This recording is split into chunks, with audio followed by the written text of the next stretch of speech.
Start.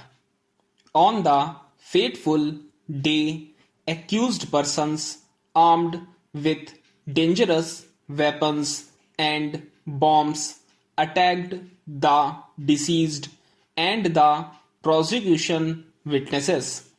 Appellant hurled bomb on deceased and he died on the spot, and others also hurled bombs and prosecution witnesses suffered splinter injuries.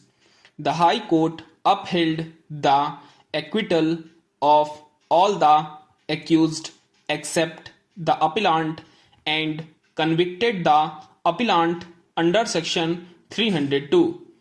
The High Court has not exercised the caution that was expected to while dealing with the judgment of acquittal by the trial court. High Court was not justified in interfering with the well-considered judgment of the trial court. The judgment of the High Court is set aside and that of the trial court is restored. The well-considered judgment of the trial court has been upset by the High Court, and in its judgment, the High Court relied on the complaint. There is hardly any consideration in the High Court's judgment, more particularly of the mix-up of timings as regards the complaint. In the complaint, it is specifically alleged that the Telugu Desam party was led by the appellant. Both the parties had fought in connection with using the road, and the witness himself and his party people were accused in that case and were absconding. It is then suggested PW1 and other persons went to cart the paddy hay of RR, and while they were building the hay, the 16 accused persons came there and the appellant A2, A3 were holding bombs in their hands. It was the appellant who hurled a bomb on deceased.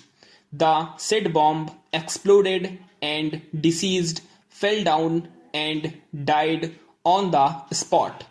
Then the others also started hurling the bombs. PW1 then refers to his being hacked by other accused persons with a hunting sickle and on the right knee with the spear. He then refers to an injury caused on his little finger because of the spear. He then refers to the police firing a gun. After that, he refers that all the injured came to the government hospital and were being treated.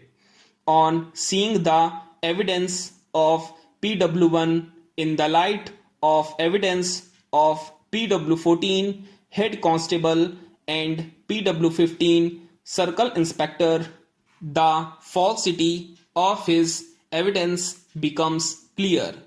Though in his examination in chief, he claimed that all of them, along with the women folk, were taken in the tractor.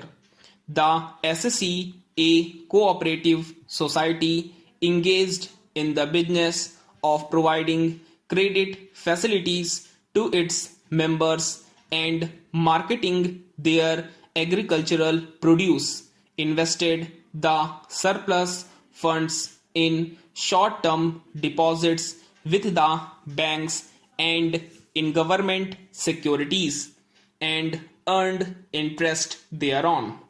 The SSE showed the said interest income under the head income from business, but the assessing officer assessed it as income from other sources under section 56 and held that the assessee would not be entitled to deduction under section 80p2a of the Income Tax Act. In the instant appeal filed by the SEC, the question for consideration before the court. Stop.